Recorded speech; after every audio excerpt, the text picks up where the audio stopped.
If you record vocals at home, like I and a lot of us do, this one mistake that you might be making is ruining your vocal recordings. Trust me, I know. I did it for years. Let's talk about it.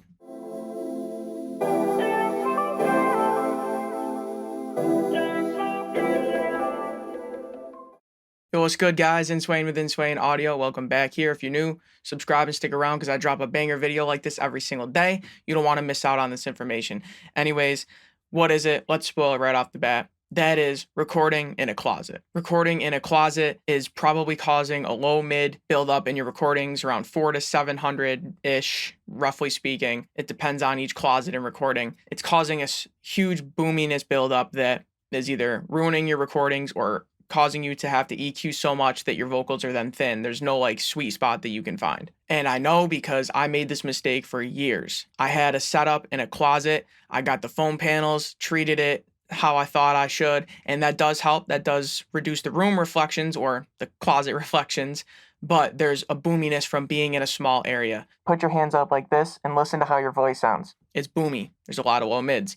Think of that on a little bit of a bigger scale. You're in a small little closet. There's a lot of low mid buildup. The other day, I was working on someone's mix for another artist who sent me the recordings. I heard them and I instantly knew they wanted feedback on their mix. And once I heard the raw recordings, I said, "Did you record in a closet?" He said, "Yes, I did." And I said, "I can tell. I can easily and immediately identify a closet recording." And I was like, look, forget about the mix. If you recorded in a room, like if you stepped out of that closet and went into a room, your mixes would be 10 times better without changing anything. Just getting better recordings obviously gives you better mixes, and the closets can be killing your recordings. Like I said, low mid buildup. If you go in a more larger sized area, like a room, like your bedroom, you're probably going to get cleaner recordings. Now, this is definitely a case-by-case basis. Every closet is different. Every vocalist is different. Every microphone is different. Every room that isn't the closet is different. So I can't say for certain, but I can say with pretty big confidence that the room will probably sound better. Now, if you have an acoustically treated closet versus a garage without any sound treatment, yeah, the closet probably sounds better. But if you have a room with a lot of soft surfaces like carpets, or rugs, or a bed, blankets, pillows, just a lot of furniture or things that will absorb the sound. Think of soft surfaces as things that will absorb the sound and will help your recordings, and hard surfaces as things that will create reflections, right? Think of the stereotypical, you walk into a new empty house or apartment, you hear your voice, you hear those reverberations. We don't want those in our recordings. Maybe you do, but most of the time we don't want that in our recordings. We want that dead sound. That's why we go in the closet and treat it.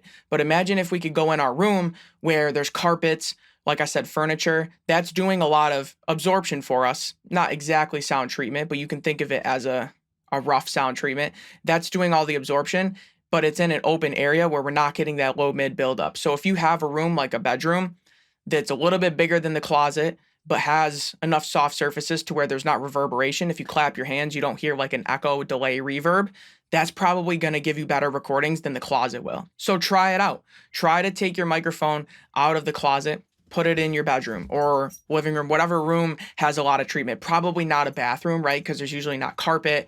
There's a lot of hard surfaces. Try something with a lot of soft surfaces and try different points of the room, maybe the middle, maybe in a corner, right? It's going to depend, and listen to your recordings. They're probably going to sound so much better in that room than they do in the closet. Now, like I said, this is a case-by-case basis. So maybe your room, the dimensions of it or the lack of treatment in there, maybe the closet does sound better, but I've heard a lot of recordings. I've mixed thousands of songs, many of which were from artists recording at home. And I can tell when they give me those closet recordings. I'm someone that used to record in the closet. Now I don't do that. I have a room that with soft surfaces that's treated that I use as a studio, and my recordings are so much better than they were in the closet. I'm not sure where this idea started. I remember when I first started recording, I somewhere read the closet's the place to go. I think it's because of the idea of a vocal booth in a studio. The closet's kind of similar dimensions, but a lot of times it's not. A lot of times the closet's a lot smaller, and that's where we get that boxiness and that boominess, right? That's why we call it boxy, because it sounds like it was recorded in a little box. So the closet is probably killing your vocal recordings at home. Try a room with soft surfaces.